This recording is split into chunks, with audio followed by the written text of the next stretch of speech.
dito yung Melissa game na maganda. Oo.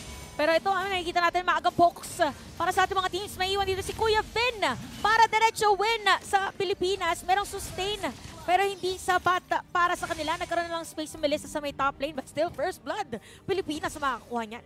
Back siya, revitalize. Isang Uranus. And speaking of Uranus, hindi masyado makakapag-aggress si Sorizo as compared to the previous games dahil kita nga naman, binibigyan agad siya true damage ang ibinibigay ni Canon. Same with Saison na nandito at dediretso muna sa may crab coin. At yung turtle ay hindi yata i-contest.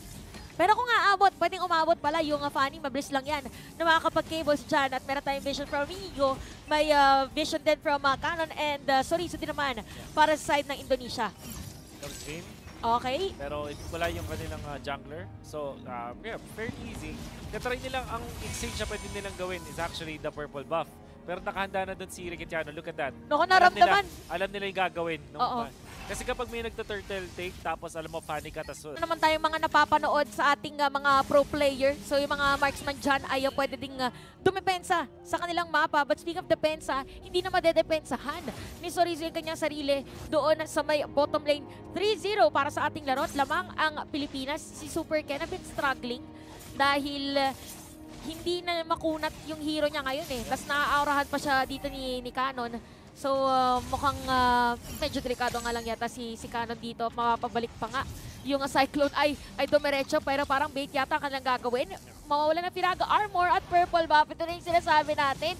Kailangan timingan yung Purple Buff ni Super Ken at mala super talaga dahil may knock-up pa para kay Inigo. Super Ken is down.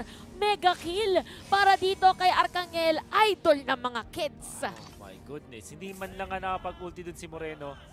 Problema, even itong Farsa natin merong stun dahil dun sa kanyang Curse of the Crow. So, you can really feel ngayon na hindi talaga effective yung gamble dito ng Indonesia. Tignan mo yung gagawin ni Fanny. Gusto niyang mag-naka ulit ng buff in exchange for the turtle.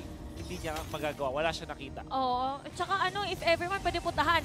Kaya naman si Finn ay maiiwan lang din naman. Riquitiano. Pwede niyang, pwede nang kontrolin dito. Kung papansin mo si Riquitiano, hinatak na niya yung minion wave. Oo nga. Nako po, medyo mahirap to at malaki-laki ang kailangan habulin ng Indonesia to the point na ito na naman, nakita na natin to kanina, napanood na natin, pero mukhang alam na ng side ng Indonesia na, si Arcangel ang kanilang target. Grabe ng Pellet Essence. Grabe naman talagang on point, unstoppable again. Kaya naman siya tinawag na idol na mga kids. Ang bilis ng kamay At may na solo kill, hindi siya solo kill sa top lane. So denive nila, and they got gold laner. So ngayon, si Riquitiano, bilang Brody, 2-0 in 1. I think ikalawang item na niya yan with the Heptasis. Sobrang sakit na yung kanyang damage at nag-snowball na siya. And then of course, nandun si Arcangel. Tinry siyang i-go ni Farsa. Na-stun, the next. Na-stun, na-taunt, at si Sorizo. Ito yung sinasabi natin regardless kung... Curse of the Crow, tapos yung ulti, the Feather Dare Strike for the stun. At the chain stun siya after. Nako, na may chain effect na din. Nagising na ang retribution ni Kuya Saison. Dahil hindi rin naman talaga makakapasok sa Super Ken nung moment na yon. Si Kuya Vin, walang kakampi. Unting mamamatay at medyo mapapakamot ulo na lang muna dahil dito sa may bottom lane, si Sorizo probably ay mapapatay rin. Pinasok. Naku po, isa na lang kay Kuya Canon. Canon Ball effect pa ang rotation ng side ng Philippines. Pero sa may middle lane, meron ulit pressure na makukuha ang Indonesia. Ginamit na mga pwedeng gamitin ng mga skill. Masastan pa nga dito si Ben at hindi na makakatakas pa. Sakto dito kay Canon at mukhang nga meron na naman. Grabe naman mala Tokyo Drift ang nakikita natin. The Filipino car. From Canon. The Filipino car. Isipin mo, pro player ka. Pero moniker mo, The Filipino car. Kocheng Pinoy. Kocheng Pinoy. Oh my Proudly goodness. Pinoy. Proudly Pinoy. But of course, nasa kanila talaga yung advantage. At hindi enough kung ano man yung meron dito si Moreno. Nag-flicker lang siya. Siya rin hindi na-purify for some reason. Ang Team Indonesia wala ang kahit isang Purify. Karsa, pwede yata nilang limahin to. Pwede yatang diretsoin, pero sa Saison ay makunat. Nag-si Reketiano, free hit lang ng free hit habang may torn apart memory. Pero sakto yung Netherrealm. May knock-up coming in from the Minotaur. Tapos Reketiano makakakuha ng kill. Nandun, wala pang damage yung Melissa. Ito na naman yung sinasabi nating malabombang pag-ikot from Cannon. At medyo nawawala yung mga tropa from Indonesia. Dahil dyan, 2 patay. Para sa kanila, 2 rin sa Pilipinas. Oh, well done coming out from Reketiano. Tamang-tamang time na rin yung Wind of Nature. Naka-mega kill siya ngayon. He gets an important kill, specifically doon kay Sake, na kung nakakuha siya ng double. At nasulit pa niya yung lang pinakitang pag-control spaces, specifically nung napatay nila doon si Arcangel.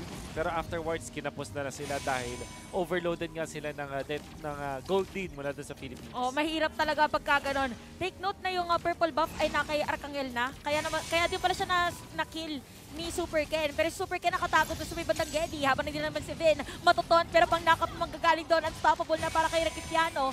Tapos nakatago pa rin yung Fanny. Si Onigo hindi makikita at nagpapanggap na damo. Pero sakto ma-face check doon. Retribution. Saison, isang mabilis at napakagandang third Lord take for Philippines. Getting the Lord, tapos mukhang magsisecure pa sila ng isang micro-objective, which is going to be the purple buff. Kamuntigan pa dun yung Fanny. Super Ken gets away. Wala. Pero parang si Super Ken na timingan. Alam yata, alam yata na nandyan. Pero yun, si Reketiano, merong Wind of Nature yan. Tatamaan ng mga hits. Torn apart. Sayang. Ay sus. Medyo dumalas yung Fanny doon, guys. Pero kung ako ngayon si Super Ken, Ken muna ang Ken lang. IGN. Oo. Pero nagulat ako dito kay Reketiano, hindi siya nag-flicker before mag-turn apart memory. Siguro akala niya abot na kasi nakasanan niya. But it is what it is. Pero commendable pa rin yung stun na ginawa niya. Kaya naman parang nagmukhang hinarangan niya yung Fanny, pero basically nag-stun din siya doon. Para hindi siya ma-target. Ayun si sa akin ang target dito ng side ng Philippines. Ginamit na ang damage against Vin. Then ito na yung Fanny. Mga cables na nga gagawin, pero wala pa rin at hindi makakatouch. Pero hindi naman yata ganun kakunat.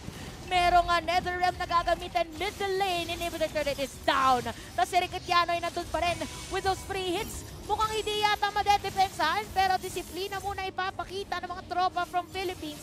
From top lane, middle lane, ngayon naman bottom lane, ang kanilang gustong sirain. Saan ang galing yung damage na yon? Flicker out para kay Arcangel. Pero Arcangel is down. Tapos torn apart memory para dito kay Reketiano. Godlike na para sa kanya. Tapos meron pang isa, si Vin ang target niya. Double kill for that player. At may iwan sa akin. Naku po, mapapalayo. Si Sorizo na wala na rin. Piniprito muna dito kasama ng mga baka. At ng tapa, unstoppable na para dito sa car. Oh, the Filipino car!